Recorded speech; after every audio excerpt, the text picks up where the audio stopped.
السلام علیکم ورحمۃ اللہ وبرکاتہ نحمده ونصلي ونسلم على حبیبه الکریم اما بعد فاعوذ باللہ من الشیطان الرجیم بسم اللہ الرحمن الرحیم۔ حصول برکت کے لیے ایک مرتبہ عقائد عالم ارواحنا فدا جناب محمد رسول اللہ صلی اللہ تعالی علیہ وآلہ وسلم کی بارگاہ بے کس پناہ میں درود و سلام کا نذرانہ پیش کر لیں۔ پڑھیں اللہم صلی وسلم علی سیدنا و مولانا محمد معدن الجود والکرم وعلی آلہ واصحابہ وبارک وسلم صلاۃ و سلام علیک رسول اللہ صلی اللہ تعالی علیہ وسلم۔ باب قیام لیلۃ القدر من الایمان۔ حدثنا ابو الیمان قال اخبرنا شعیب قال حدثنا ابو الزناد عن الاعرج عن ابی ہریرہ قال قال رسول اللہ صلی اللہ علیہ وسلم من یقم لیلۃ القدر ایمانا و احتسابا غفر له ما تقدم من ذنبه صدق رسولنا صلی اللہ تعالی علیہ وسلم۔ محترم حضرات، صحیح بخاری شریف کی احادیث کریمہ کے متعلق آپ حضرات سماعت فرما رہے ہیں۔ آج جو باب شروع ہوا ہے، باب نمبر 25، باب کا عنوان ہے قیام لیلۃ القدر من الایمان۔ لیلۃ القدر میں قیام کرنا بھی ایمان سے ہے۔ اس کے متعلق حضرت امام بخاری رحمۃ اللہ علیہ نے یہاں پر حدیث پاک پیش فرمائی ہے۔ سب سے پہلے بطور تمہید آپ کی معلومات کے لیے یہ بات عرض کرنا چاہوں گا، شاید آپ اس بات کو اچھی طرح سے جانتے ہیں کہ ہمارے لیے ایمان سب سے قیمتی چیز ہے۔ ایمان سب سے بہترین اور سب سے قیمتی سرمایہ ہے۔ ایک مومن کے لیے ایمان سے بہتر کوئی سرمایہ ہے ہی نہیں، دنیا میں کوئی چیز اس کے مقابل میں ہے ہی نہیں ہے۔ دنیا کی جتنی بھی چیزیں ہیں، چاہے دولت ہو، جائیداد ہو، اولاد ہو، اور جتنی بھی برتنے کی، فائدہ حاصل کرنے کی چیزیں ہیں، وہ سب ہیچ ہیں، ایمان سب سے بڑی دولت ہے۔ اسی لیے قرآن مقدس میں اللہ تبارک تعالیٰ نے کئی مقامات پر ایمان کی اہمیت، ایمان کی فضیلت بیان فرمائی۔ یہ تو اکثر آپ سنتے ہیں والعصر، سورہ عصر میں ان الانسان لفی خسر الا الذین آمنوا وعملوا الصالحات وتواصوا بالحق وتواصوا بالصبر۔ زمانے محبوب کی قسم، انسان گھاٹے میں ہے، انسان خسارے میں ہے، مگر وہ جو ایمان لائے اور اچھے عمل کیے۔ تو یہاں الا الذین آمنوا وعملوا الصالحات فرما کر اللہ تعالیٰ نے یہ ارشاد فرمایا، جو ایمان والے ہیں وہ کبھی گھاٹے میں نہیں ہیں، ایمان والے کبھی خسارے میں نہیں ہیں، کبھی نقصان میں نہیں ہیں۔ اور اللہ تعالیٰ جن کے بارے میں فرما دے کہ یہ نقصان میں نہیں ہے، اسے کبھی نقصان نہیں ہے۔ تو اس سے یہ صاف ظاہر ہو رہا ہے کہ ایمان جن کے پاس آ گیا وہ کبھی نقصان نہیں اٹھا سکتے ہیں۔ باقی دنیاوی دولت کا ہاتھ سے نکل جانا یا کوئی ہماری پسندیدہ چیز ہمیں نہ ملنا، یہ اصل نقصان نہیں ہے، بلکہ جس ایمان کی برکت سے ہم عذاب قبر سے محفوظ ہو جا رہے ہیں، عذاب محشر سے محفوظ ہو جا رہے ہیں، جس ایمان کی بدولت ہمیں جنت میں جانا نصیب ہو رہا ہے، اب آپ بتائیے اس سے بہتر کون سی چیز ہو سکتی ہے؟ اگر ایمان نہیں ہے تو خسارے میں ہے، نقصان میں ہے، کیونکہ یہاں بھی نقصان ہے۔ یہاں کا نقصان یہ ہے کہ وہ اللہ کی رحمت سے دور ہیں۔ دنیا میں جو شخص ایمان والا نہیں ہے وہ اللہ کی رحمت سے دور ہے، اللہ کی رحمت اس کے لیے ہے ہی نہیں۔ بظاہر دنیا کی ساری چیزیں اس کے پاس ہو سکتی ہیں، دولت، جائیداد، سب کچھ ہو سکتی ہیں، لیکن اللہ کی رحمت اس کے قریب نہیں ہے۔ اللہ تعالیٰ کی رحمت ایمان والوں کے قریب ہے۔ قرآن مقدس میں اللہ تعالیٰ نے یوں ارشاد فرمایا ان رحمت اللہ قریب من المحسنین، بے شک اللہ کی رحمت محسنین سے قریب ہے۔ یہ محسنین جو ایمان والے ہیں اور خالص صرف اور صرف اللہ کی رضا کے لیے اللہ کی عبادت کرتے ہیں، انہیں کو اللہ تعالیٰ نے محسنین فرمایا، تو اللہ کی رحمت ان سے قریب ہے۔ تو جو ایمان والے نہیں ہیں ان کے لیے تو اللہ کی رحمت ہے ہی نہیں ہے۔ دوسری چیز، قرآن کریم میں اللہ تبارک تعالیٰ نے یہ بھی ارشاد فرمایا قد افلح المؤمنون، ایمان والے ہی حقیقت میں کامیاب ہیں۔ قد افلح المؤمنون، یہ قرآن کریم میں 18واں پارہ شروعات، 18ویں پارے کی شروعات ہی ہو رہی ہے۔ قد افلح المؤمنون، عربی میں لفظ قد پورے تحقیق کے لیے، یعنی جس میں کوئی شک و شبہ نہیں ہے، اس کے لیے یہ استعمال ہوتا ہے۔ اللہ تعالیٰ یوں ارشاد فرما رہا ہے قد افلح المؤمنون، تحقیق کے مومن ہی کامیاب ہیں، مومن کامیاب ہو چکے ہیں۔ تو قرآن کریم کی کئی آیات کریمہ سے یہ بات ثابت ہے کہ ایمان یہ کامیابی کا ذریعہ ہے، ایمان ہمارے لیے دنیا اور آخرت میں عذاب سے نجات کا سبب اور ذریعہ ہے، ایمان قبر میں روشنی کا ذریعہ ہے، ایمان شفاعت رسول صلی اللہ علیہ وسلم کا ذریعہ بھی ہے۔ اللہ کے رسول صلی اللہ علیہ وسلم کی شفاعت بھی انہی کو ہوگی جو ایمان والے ہیں، اور جو ایمان والے ہیں ان کے لیے شفاعت کا کوئی سوال ہی نہیں ہے۔ تو ایمان ہمارے لیے کتنی بڑی نعمت ہے، کتنی اہم چیز ہے، کتنی بڑی چیز ہے۔ اب اس ایمان کے متعلق ہمیں پوری جانکاری حاصل کرنا ضروری ہے کہ ایمان کے کون کون سے حصے ہیں، ایمان کے کتنے شعبے ہیں، ایمان کے کتنی شاخیں ہیں۔ یوں تو ایک حدیث گزر چکی ہے اسی صحیح بخاری شریف میں، اللہ کے حبیب ہمارے آقا سرور کائنات صلی اللہ علیہ وسلم نے ارشاد فرمایا کہ ایمان کے 70 سے زیادہ شعبے ہیں، بضع و سبعون شعبہ، 70 سے زیادہ شعبے یعنی شاخیں ہیں۔ تو اس سے یہ صاف ظاہر ہوا کہ ایمان کی کئی شاخیں ہیں، ایمان ایک جڑ ہے، اس کی کئی شاخیں ہیں۔ تو حضور اکرم صلی اللہ علیہ وسلم نے کہیں ارشاد فرمایا 60 سے زیادہ ہیں، کہیں فرمایا 70 سے زیادہ ہیں۔ تو اب وہ شاخیں کیا ہیں، کون کون سی ہیں، ان کا یہ مختلف انداز سے حضرت امام بخاری ذکر کر رہے ہیں۔ تو ابھی جو ایمان کی ایک بڑی شاخ حضرت امام بخاری رحمۃ اللہ علیہ نے حدیث پاک کی روشنی میں یہاں پر ذکر فرمائی، اللہ کے حبیب سرور کائنات صلی اللہ علیہ وسلم کیا فرماتے ہیں، اس کو حدیث مصطفیٰ کی روشنی میں اب سمجھنے کی کوشش کریں۔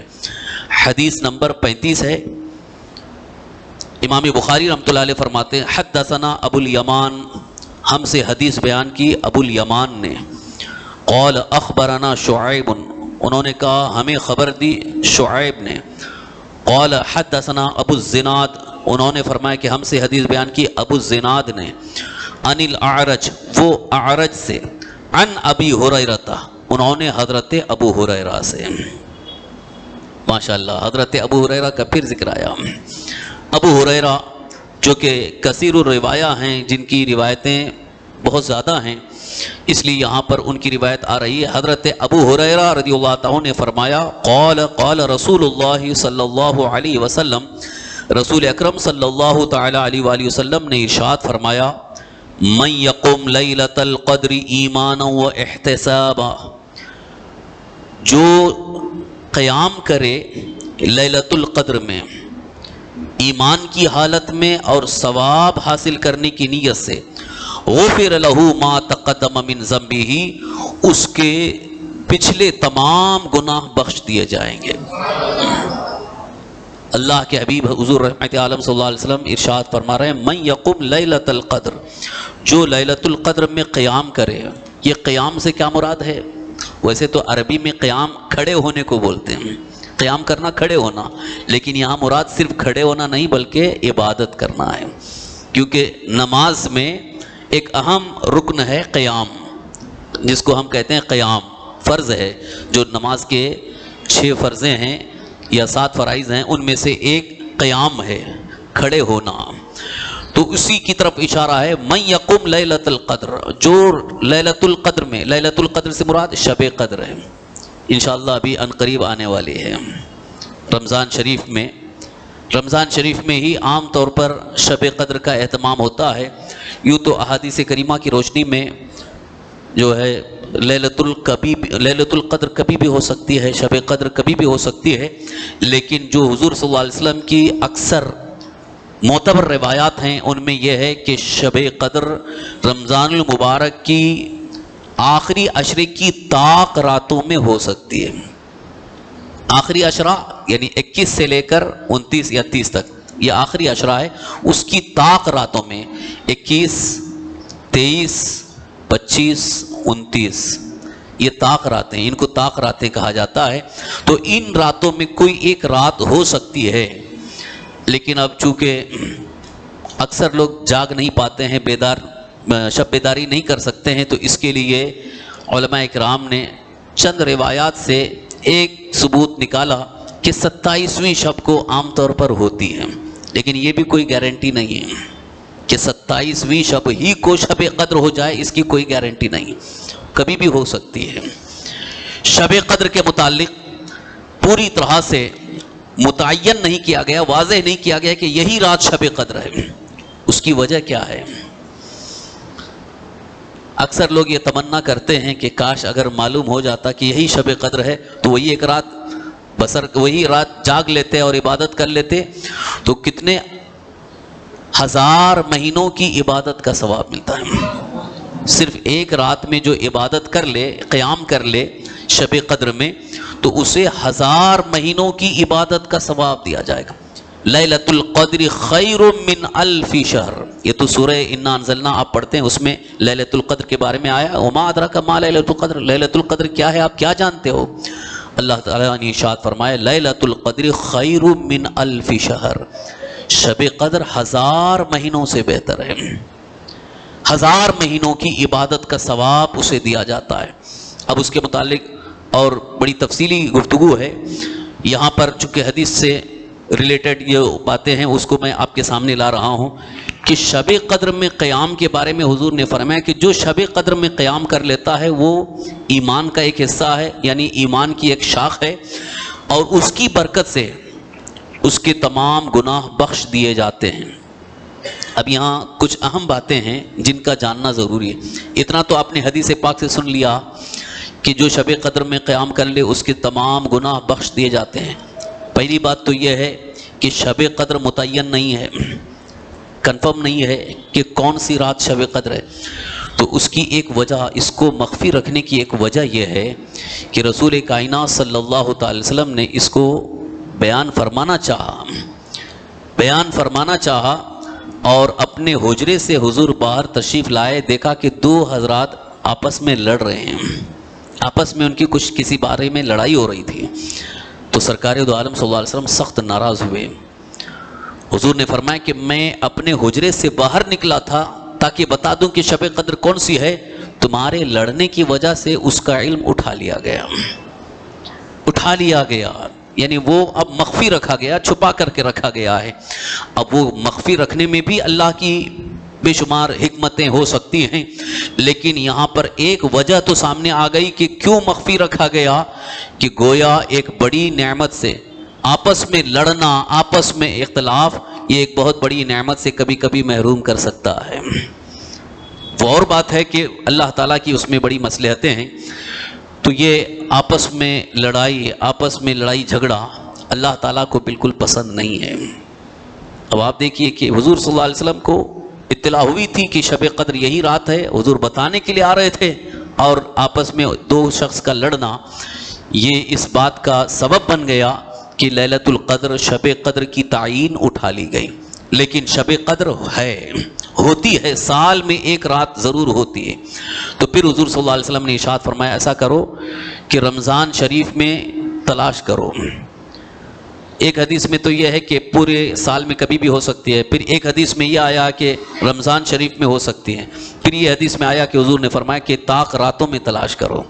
تو طاق راتوں میں تلاش کرنے کا اہتمام زیادہ رہا، کیونکہ خود حضور اکرم صلی اللہ علیہ وسلم اعتکاف فرماتے تھے اور ان طاق راتوں میں شب بیداری فرماتے تھے، اور صحابہ اکرام بھی طاق راتوں میں شب بیداری کرتے تھے۔ اب ایک وجہ اس کی کہ یہ چھپا کر رکھنے کی وجہ کیا ہے؟ اس لیے کہ بندہ اسی شب قدر کی تلاش میں کئی راتیں شب بیداری کر سکتا ہے. اسی کی تلاش میں جب ہم کو ایک تڑپ ہوتی ہے، ایک طلب ہوتی ہے کہ یہ چیز حاصل کرنا ہے، تو اس کے لیے ہم تو بیدار ہوں گے، اس کے لیے جاگیں گے، اس کے لیے محنت کریں گے، کوشش کریں گے. تو اللہ تبارک تعالیٰ کی رحمت یہ چاہتی ہے کہ میرے بندے، میرے حبیب صلی اللہ تعالی وسلم پر ایمان لانے والے اسی شب قدر کی تلاش میں راتوں رات تلاش کرتے رہیں، عبادت کرتے رہیں، تاکہ ان کو اور زیادہ ثواب ملتا رہے. ثواب تو اور بھی ملے گا، شب قدر مل ہی جائے گی، اس کے علاوہ اور مزید ان کو ثواب ملتا رہے. بہرحال شب قدر تو ہے، لیکن خاص متعین نہیں کیا گیا، لیکن کچھ روایات کی بنیاد پر شب قدر رمضان المبارک کی طاق راتوں میں ہونے کا یقین ہے. اور ایک روایت کے مطابق عام طور پر 27ویں شب کو ہوتی ہے، اس لیے اکثر شب بیداری کا اہتمام جو ہے وہ 27ویں شب کو ہوتا ہے. ورنہ عام ہمیں تو کوشش کرنا چاہیے رمضان المبارک کی آخری طاق راتوں میں شب قدر کو تلاش کریں. اب قیام، کیسا قیام ہونا چاہیے؟ پہلی بات تو یہ کہ شب قدر کی تلاش کرتے رہیں، ہو سکتا ہو ہمیں مل جائے، یعنی جو رات ہم عبادت کے لیے عبادت میں مصروف ہیں، نماز پڑھ رہے ہیں، ذکر کر رہے ہیں، اگر وہ شب قدر ہم نے پا لیا تو 1000 مہینوں کی عبادت کا ثواب بھی ملے گا، اور اللہ تعالی ہمارے پچھلے تمام گناہوں کو معاف فرما دے گا. گناہوں کی بخشش کا سبب بھی ہے. لیکن ایک شرط رکھی گئی ہے، یہ جو شرط ہے اس کو غور سے سنیے. اللہ کے رسول سرور کائنات صلی اللہ علیہ وسلم نے کیا ارشاد فرمایا؟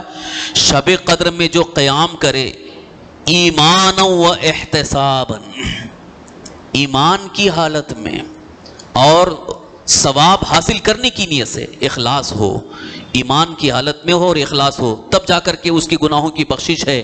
اور اگر ایمان نہیں ہے تو رات بھر وہ قیام کرے، رات بھر نمازیں پڑھتا رہے، تو اسے کوئی ثواب بھی نہیں ہے اور اس کی بخشش بھی نہیں ہے. اس لیے یہ قید ہے. اسی لیے میں نے کہا اس پر آپ توجہ کریں. رسول کائنات صلی اللہ علیہ وسلم نے ارشاد فرمایا من یقم لیلۃ القدر ایمانا و احتسابا.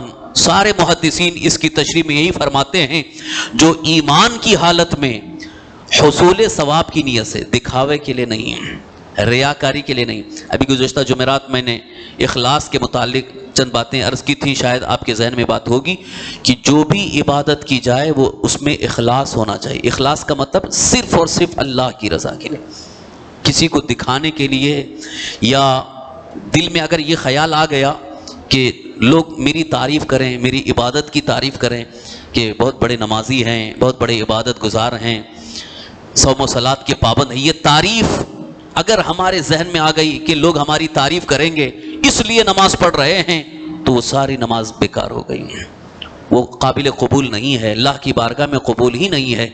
میں نے وہ حدیث بھی آپ کے سامنے پیش کی تھی کہ جس میں سرکار دو عالم صلی اللہ علیہ وسلم نے 3 اشخاص کے بارے میں فرمایا، ایک بہترین قاری قرآن، ایک بہت بڑا سخی، ایک بڑا جو راہ مولا میں اپنی گردن کٹا چکا. ان کو جب اللہ تعالیٰ ارشاد فرمائے گا کہ تم نے میرے لیے کیا کیا ہے، تو وہ وہاں پر اللہ کی بارگاہ میں عرض کریں گے کہ اللہ ہم نے تیرے لیے یہ کیا ہے. تو اللہ تعالیٰ ارشاد فرمائے گا کہ تم نے میرے لیے نہیں کیا ہے، دنیا والوں کی تعریف حاصل کرنے کے لیے کیا تھا، لوگ تمہاری تعریف کریں اس لیے تم نے کیا تھا، وہاں تم کو اس کا بدلہ مل گیا ہے، یہاں آخرت میں تمہارا کوئی حصہ نہیں ہے.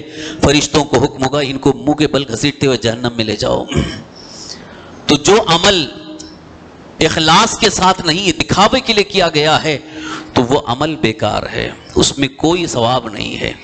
اسی لیے فقہ کی کتابوں میں فقہاء کرام نے یہ لکھا ہے کہ نفل نمازیں، نوافل جو ہے وہ گھر میں پڑھیں تو زیادہ بہتر ہے. گھر میں پڑھنا زیادہ بہتر. اس کی ایک وجہ یہ ہے کہ اگر ہم لوگوں کے سامنے پڑھ رہے ہیں تو ایک طرح سے دکھاوا ہو سکتا ہے، اگرچہ ہمارے دل میں خیال نہیں ہے، دکھاوا ہو سکتا ہے، اس لیے فرماتے ہیں کہ گھر میں نوافل پڑھیں تو زیادہ بہتر ہے.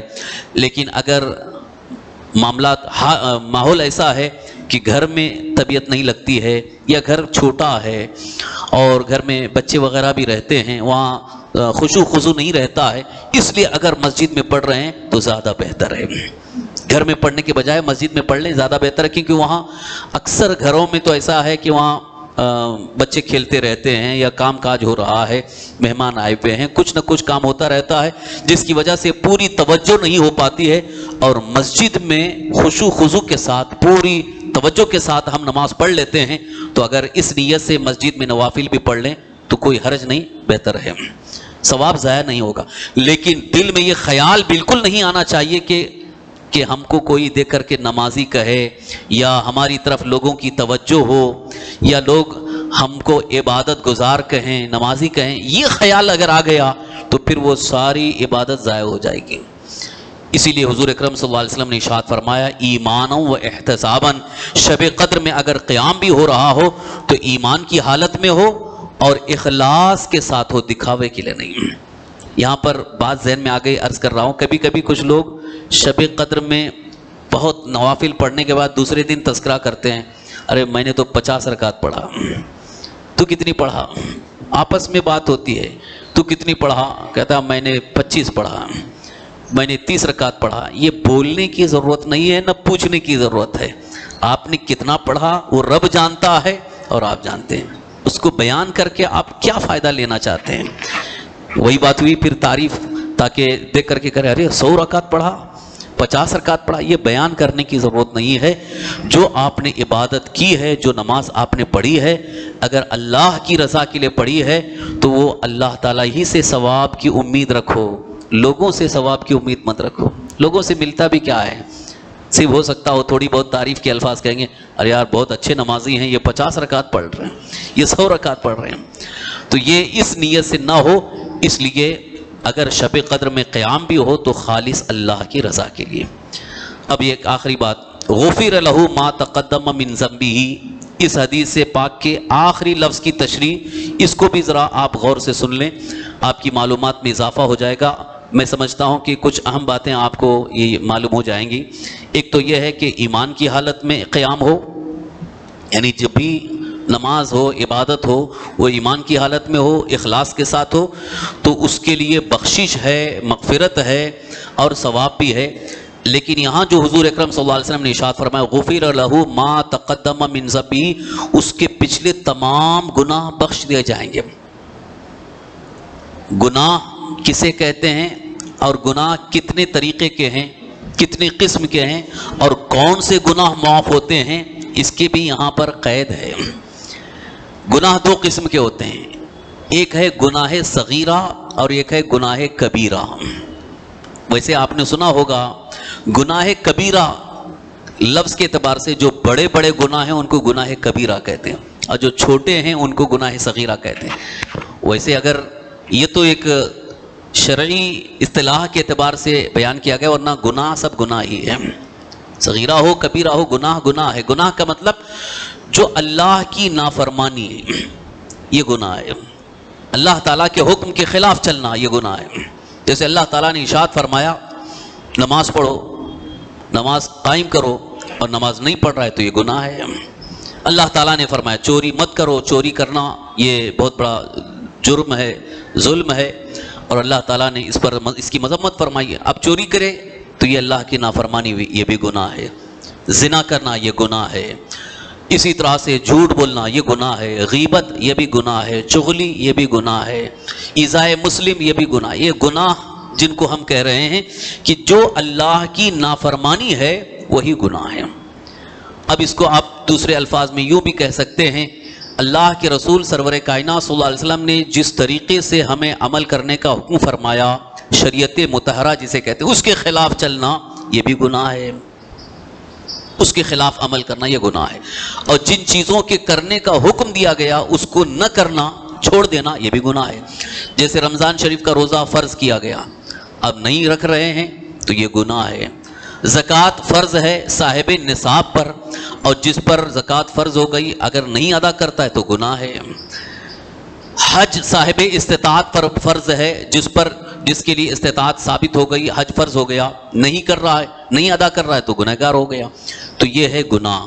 تو انسان کی زندگی میں بہت سارے گناہ ہو جاتے ہیں، لیکن کچھ گناہ جن کو صغیرہ کہا گیا، مطلب یہ ہے کہ قرآن میں یا احادیث کریمہ میں ان کی مذمت مذمت نہیں ہے، لیکن اللہ اور اس کے رسول اسے ناپسند فرماتے ہیں تو اسے بھی گناہ کہا جاتا ہے، مگر وہ گناہ صغیرہ میں۔ لیکن جن کی مذمت آئی، جن کے متعلق وعید کا تذکرہ ہے، وعید یعنی سزا کا ذکر آیا، وہ گناہ کبیرہ کہلاتے ہیں۔ جیسے زنا، معاذ اللہ رب العالمین، کسی مرد کا کسی اجنبیہ عورت سے ناجائز تعلقات قائم کرنا، یعنی بغیر نکاح کے جو تعلقات قائم ہوتے ہیں، اس کو شریعت مطہرہ میں زنا کہا گیا۔ قرآن پاک میں اللہ تعالیٰ نے ارشاد فرمایا لا تقربوا الزنا فإنہ کان فاحشہ، زنا کے قریب بھی نہ جاؤ، یہ بہت ہی بری چیز ہے۔ تو اس کو شریعت مطہرہ میں گناہ کبیرہ کہا گیا۔ زنا گناہ کبیرہ ہے، یہ بہت بڑا گناہ ہے، کیونکہ اس کی مذمت آئی ہے اور اس کے متعلق وعید کا ذکر آیا ہے۔ حدیث پاک میں سرکار دو عالم صلی اللہ علیہ وسلم نے ارشاد فرمایا زانی اور زانیہ، یعنی جو دونوں حرام کاری میں مبتلا ہوئے، ان کے لیے اتنی خطرناک سزا ہے کہ ان کو جہنم میں الٹا لٹکا دیا جائے گا، اور ان کی کھوپڑی میں اس قدر آگ لگے گی کہ وہ چیختے رہیں گے، چلاتے رہیں گے، فریاد کرتے رہیں گے، اللہ تعالیٰ ان کی طرف نظر رحمت نہیں فرمائے گا۔ اور زنا کرنے والوں کے متعلق سرکار دو عالم صلی اللہ علیہ وسلم نے ارشاد فرمایا کہ جب وہ اس حرام فعل میں مبتلا ہوتے ہیں، ان کا ایمان رخصت ہو جاتا ہے، ان کا ایمان اٹھ جاتا ہے، ان کا ایمان اٹھا لیا جاتا ہے۔ اگر اسی حالت میں موت آ گئی تو ان کا ایمان پر خاتمہ نہیں ہو رہا ہے، یعنی ایمان پر خاتمہ نہ ہونے کا اندیشہ ہے۔ تو اسی لیے اس کو گناہ کبیرہ کہا گیا کہ جو اس طرح کے حرکات آج کل تو غیر قوموں میں تو عام ہے، بہت سارے مسلمان بھی نادانی میں، نہ جانکاری کی بنیاد پر ایسے تعلقات قائم کر لیتے ہیں، پیار محبت کی بنیاد پر ایسے تعلقات قائم کر لیتے ہیں، ان کو پتہ بھی نہیں ہے کہ کتنا بڑا گناہ ہے، یہ حرام ہے، سخت گناہ کبیرہ ہے، اور اللہ تعالیٰ اس سے سخت ناراض ہے جو ایسے فعل میں مبتلا ہے۔ فوراً توبہ استغفار کرنا چاہیے۔ اگر کسی سے ایسی حرکت ہو گئی تو اللہ کی بارگاہ میں سچی دل سے توبہ کرے، استغفار پڑھے اور اللہ کی بارگاہ میں معافی مانگے اور آئندہ نہ کرنے کا عہد کرے، تو سرکار دو عالم صلی اللہ علیہ وسلم ارشاد فرماتے ہیں اللہ تعالیٰ اسے معاف فرما دے گا۔ تو یہ ایسے گناہ جن کو گناہ کبیرہ کہا گیا، صرف اور صرف قیام شب قدر سے معاف نہیں ہوں گے، بلکہ ان کے لیے توبہ استغفار کرنا ضروری ہے۔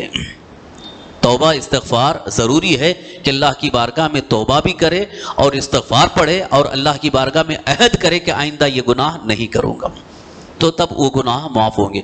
تو یہ چوری ہے، یہ بھی گناہ کبیرہ ہے، زنا گناہ کبیرہ ہے، والدین کی نافرمانی یہ گناہ کبیرہ ہے، اور ساتھ ہی ساتھ اللہ تعالیٰ کے احکام یعنی جو فرائض ہیں، فرض چیزیں ہیں، ان کو چھوڑنا جان بوجھ کر یہ بھی گناہ کبیرہ ہے، جیسے فرض نمازیں چھوڑنا، فرض روزہ چھوڑنا، زکوٰۃ ادا نہ کرنا، حج صاحب استطاعت ہونے کے باوجود نہ ادا کرنا، یہ سب گناہ کبیرہ ہے۔ چوری بھی گناہ کبیرہ ہے، غیبت بھی گناہ کبیرہ ہے، چغلی بھی گناہ کبیرہ ہے، کیونکہ قرآن میں ان کی مذمت آئی ہے اور اس پر سخت نفرت کا اظہار ہے، لہٰذا یہ گناہ کبیرہ ہیں۔ انشاءاللہ ایک حدیث پاک میں آپ کے سامنے بیان کروں گا۔ 7 گناہوں کے بارے میں سرکار دو عالم صلی اللہ علیہ وسلم نے بہت ہی تاکید کے ساتھ ارشاد فرمایا السبع الموبقات، ہلاک کرنے والی 7 چیزیں ہیں، ہلاک کرنے والی یعنی تباہ و برباد کرنے والی۔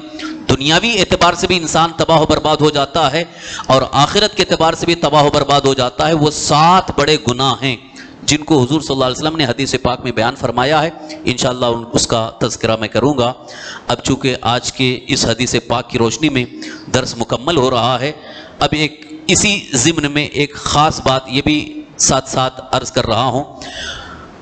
گناہ کبیرہ توبہ سے معاف ہوتے ہیں، بندہ اگر توبہ کرتا ہے سچی دل سے اور عہد کرتا ہے تو سارے گناہ اللہ معاف فرما دے گا، لیکن حقوق العباد سے جو چیزیں تعلق رکھتی ہیں وہ صرف توبہ سے معاف نہیں ہوں گی، بلکہ ان حقوق کو ادا کرنا ضروری ہے۔ یہ مسئلہ یاد رکھیے، اکثر اس سلسلے میں غافل ہیں۔ جیسے کچھ لوگ یہ کہتے ہیں کہ فلاں کا حق ہم نے مار لیا ہے، چلو ہم اللہ کی بارگاہ میں توبہ کر لیں گے، ان سے کیا معافی مانگیں۔ ایسا نہیں، بندوں سے جو تعلق رکھنے والے حقوق ہیں جن کو حقوق العباد کہا گیا.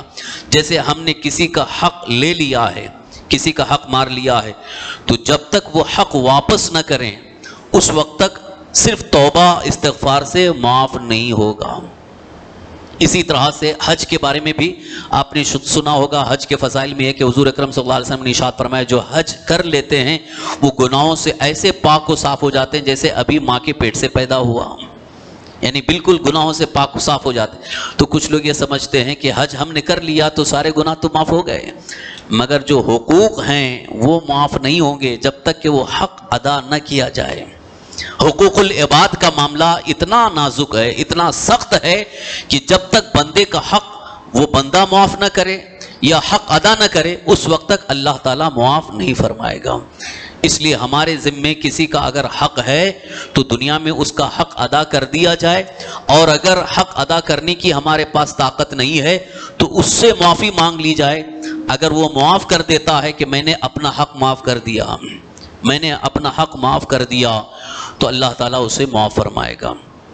اسی لیے سرکار دو عالم صلی اللہ علیہ وسلم نے ایک حدیث پاک میں ارشاد فرمایا، وہ حدیث بھی انشاءاللہ آئے گی، کہ اگر کسی نے دنیا میں کسی کی ایک بالشت برابر زمین قبضہ کر لیا، حق مار لیا، تو قیامت میں وہ اس حال میں آئے گا کہ اسی زمین کو اس کے گلے میں طوق بنا کر کے ڈال دیا جائے گا، یعنی گلے کا ہار وہ لے کے گھومتا رہے گا. اور پھر وہ شخص جس کا اس نے حق مارا ہے وہ مطالبہ کرے گا کہ اللہ اس نے میرا حق مارا ہے، تو اللہ تبارک تعالیٰ اس کا حق یوں دلائے گا کہ اس کی نیکیاں اٹھا کر کے اس کو دی جائیں گی. جو بھی اس نے نیکیاں کیا تھا اس کی نیکیاں اٹھا کر کے اس کو دی جائیں گی. اب بھی اگر حق پورا نہیں ہوتا ہے تو اس شخص کے گناہ اٹھا کر کے اس پر لاد دیے جائیں گے. پھر حضور اکرم صلی اللہ علیہ وسلم ارشاد فرماتے ہیں قیامت میں سب سے بڑا مفلس یہی شخص ہوگا جس نے کسی کا حق مار کر کے میدان محشر میں آیا ہو اور اس کی ساری نیکیاں بھی ختم ہو گئیں، الٹا اس کے اوپر گناہوں کا بوجھ آ گیا. اب اس کے لیے حکم ہوگا اللہ کا، اب اس کے پاس کچھ نہیں، لہٰذا اس کو جہنم میں ڈال دو. اسی لیے سرکار دو عالم صلی اللہ علیہ وسلم ارشاد فرماتے ہیں دنیا میں اگر کسی کا حق ہمارے اوپر ہے تو اسے معاف کرا لو. اللہ اکبر. ایک روایت جب میں اس کو پڑھتا ہوں تو واقعی آنکھوں میں آنسو آتے ہیں. آج ہم حقوق کے بارے میں اتنے غافل اور اتنی لاپرواہی کرتے ہیں. اللہ کے حبیب حضور سرور کائنات صلی اللہ تعالی وسلم کا عالم یہ ہے، یوں تو آپ کے اوپر کسی کا کوئی حق نہیں تھا، کسی کا کوئی حق نہیں رہا، لیکن ایک مرتبہ سرکار دو عالم صلی اللہ علیہ وسلم نے پورے مجمع میں اعلان فرمایا اگر میرے اوپر کسی کا حق ہے تو وہ مجھ سے حق اپنا لے لے، میرے اوپر کسی کا حق ہے تو اپنا حق لے لے. اب صحابہ اکرام، وہ صحابہ جو حضور کی تعظیم میں اپنی جانیں قربان کرنے والے، وہ صحابہ اکرام حیرت میں ہیں کہ حضور کا ہمارے اوپر حضور کے اوپر کسی کا حق کیسے ہو سکتا ہے. لیکن ایک صحابی کھڑے ہوتے ہیں، انہوں نے عرض کیا یا رسول اللہ صلی اللہ تعالی علیہ وسلم، جب جہاد کے موقع پر میدان جہاد میں صف لگائی جا رہی تھی اس وقت آپ کی چھڑی میرے بدن پہ لگ گئی تھی، میں اس حق کا بدلہ لینا چاہتا ہوں. اللہ اکبر. یہ سن کر کے رونگٹے کھڑے ہو جاتے ہیں کہ ایک امتی رسول سے یہ کہتا ہے، اللہ کے رسول سرور کائنات صلی اللہ علیہ وسلم سے، کہ آپ کی چھڑی لگی تھی لہذا میں حق لینا چاہتا ہوں. اب صحابہ کرام بھی دنگ رہ گئے، یہ کیسا انسان ہے جو اللہ کے رسول صلی اللہ علیہ وسلم سے حق لینے کے لیے تیار ہو گیا ہے. مگر سرکار دو عالم صلی اللہ علیہ وسلم کی شان ہے، رحمت للعالمین ہے. حضور نے فرمایا کہ ہاں آپ اپنا حق لے لو، یعنی اگر آپ کو میری چھڑی لگی ہے تو آپ بھی مجھے چھڑی سے مارو تب حق ادا ہوگا. اب انہوں نے جب کہا کہ حضور میں حق لینا چاہتا ہوں تو حضور نے فرمایا کہ ٹھیک ہے آپ حق لے لو. اب وہ قریب آئے، پھر انہوں نے عرض کیا یا رسول اللہ جب میرے بدن پہ چھڑی لگی تھی اس وقت میرے بدن پہ کرتا نہیں تھا، کرتا نہیں تھا، کپڑا نہیں تھا. تو حضور رحمت عالم صلی اللہ علیہ وسلم نے اپنا کرتا اٹھایا، اپنا جبہ اٹھایا تو وہ صحابی بڑھ کر کے مہر نبوت کو چوم لیتے ہیں. سرکار دو عالم صلی اللہ علیہ وسلم کے دونوں شانوں کے بیچ میں مہر نبوت موجود ہے، تو وہ صحابی کے دل میں اتنی تمنا تھی کہ کاش مجھے وہ مہر نبوت چومنے کا موقع مل جائے. تو آج انہوں نے سوچا کہ مجھے آج بہت اچھا موقع ملا ہے، اس لیے انہوں نے عرض کیا یا رسول اللہ میں بدلہ لینا چاہتا ہوں. حقیقت میں وہ بدلہ نہیں لینا چاہتے تھے بلکہ وہ مہر نبوت کو چومنا چاہتے تھے.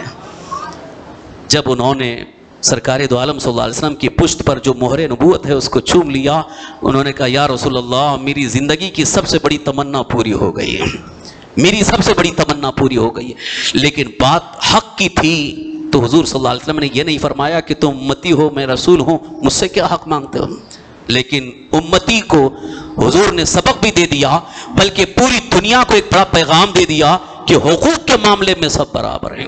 اور سرکار دو عالم صلی اللہ تعالی وسلم نے تو یہاں تک فرمایا کہ حق کے معاملے میں کسی کو نہیں چھوڑا جائے گا، لہذا جس کے اوپر جو بھی حق ہے اسے حق ادا کرنا پڑے گا۔ تو اس لیے یہ جو مغفرت کا اور بخشش کا حضور نے اعلان فرمایا ہے وہ حقوق العباد سے اگر تعلق ہے تو حضور صلی اللہ علیہ وسلم نے دوسری حدیثوں میں اس کو ذکر فرما دیا کہ جب تک بندے کا حق ادا نہ ہوگا یا وہ معاف نہیں کرے گا اس وقت تک اللہ تعالیٰ معاف نہیں فرمائے گا۔ باقی رہے گناہ صغیرہ، چھوٹے چھوٹے گناہ ہو جاتے ہیں اور وہ تو قیام شب قدر سے معاف ہو جاتے ہیں، بلکہ حضور نے یہ بھی فرمایا ایک نماز دوسری نماز کے لیے کفارہ ہے۔ جیسے آپ نے فجر کی نماز پڑھی تھی، ابھی ظہر کی نماز ادا فرمائی، اور اس درمیان جو بھی گناہ صغیرہ ہوئے وہ سارے گناہ معاف ہو جاتے ہیں۔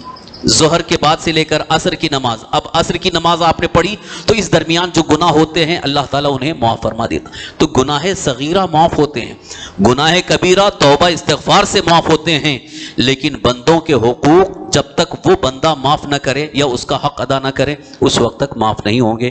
اس کے لیے ہمیں پوری توجہ کی ضرورت ہے۔ اللہ تعالیٰ کی بارگاہ میں دعا ہے اللہ تعالیٰ ہم سب کو ایمان پر استقامت عطا فرمائے، ایمان کی خوشبو عطا فرمائے، ایمان پر ثابت قدمی عطا فرمائے۔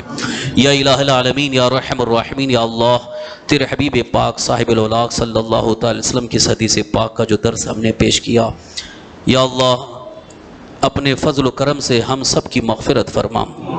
یا الہ العالمین یا رحم الراحمین ہمارے چھوٹے بڑے تمام گناہوں کو معاف فرما، ہر گناہ ہر برائی سے محفوظ فرما، شریعت مطہرہ کے احکام پر عمل کی توفیق عطا فرما۔ یا اللہ یا رحمان و رحیم، یا اللہ یا رحمان و رحیم، یا اللہ یا رحمان و رحیم، اس وقت پوری دنیا میں جہاں جہاں مسلمان پریشان حال ہیں، یا اللہ سب کو پریشانیوں سے نجات عطا فرما۔ یا اللہ ہم سب کو تمام بیماریوں سے محفوظ فرما، ہر قسم کی آفت و بلا سے، وبا سے اور تمام پریشانیوں سے یا اللہ ہم سب کو محفوظ و مامون فرما۔ یا الہ العالمین یا رحم الراحمین، یا اللہ یا ارحم الراحمین، یا اللہ ہم سب کی روزی میں، روزگار میں، عمر میں خوب برکتیں عطا فرما، رزق حلال میں وسعت اور برکتیں عطا فرما۔ یا اللہ ہمیں عزت و سرفرازی کی زندگی عطا فرما، ذلت و رسوائی سے بچا، دشمنوں کے شر سے، حاسدین کے حسد سے محفوظ فرما۔ یا اللہ ہمیں نظر بد سے، شر شیاطین سے محفوظ فرما، عذاب قبر عذاب نار سے محفوظ فرما۔ یا اللہ ہمیں علم نافع عطا فرما، دین کی سمجھ عطا فرما۔ یا رحم الراحمین، یا اللہ ہمیں 5 وقتہ نماز با جماعت ادا کرنے کی توفیق عطا فرما، تلاوت قرآن کثرت سے کرنے کی توفیق عطا فرما۔ یا الہ العالمین یا رحم الراحمین جن جن حضرات نے، جن بھائیوں بہنوں نے دعاؤں کی درخواست کی، یا اللہ ان سب کو اور ہم سب حاضرین کو یا اللہ اپنے مقاصد میں کامیابی عطا فرما، تمام جائز مرادوں نیک تمناؤں کو پوری فرما۔ یا الہ العالمین یا رحم الراحمین ہماری دعائیں قبول فرما، مولا ہم سب پر فضل فرما، کرم فرما، رحم فرما۔ اے اللہ ہم سب تیری رحمت کے محتاج ہیں، یا اللہ ہم سب پر اپنے رحمت و نور کی بارش فرما۔ یا اللہ ہمیں زندگی کی آخری سانس تک ایمان پر ثابت قدم رکھ، ایمان ہی پر خاتمہ نصیب فرما۔ ربنا آتنا فی الدنیا حسنۃ وفی الآخرۃ حسنۃ وقنا عذاب النار وادخلنا الجنۃ مع الابرار یا عزیز یا غفار۔ ربنا تقبل منا انک انت السمیع العلیم وتب علینا انک انت التواب الرحیم۔ قال اللہ تبارک وتعالی فی شان حبیبہ الکریم، اعوذ باللہ من الشیطان الرجیم، ان اللہ وملائکته يصلون على النبي يا أيها الذين آمنوا صلوا عليه وسلموا تسليما۔ اللهم صل وسلم على سيدنا مولانا محمد المعين الجود والكرم وعلى آله وأصحابه وبارك وسلم صلاة وسلاما عليك يا رسول الله صلى الله تعالى عليه وسلم۔ سبحان ربك رب العزة عما يصفون وسلام على المرسلين والحمد لله رب العالمين۔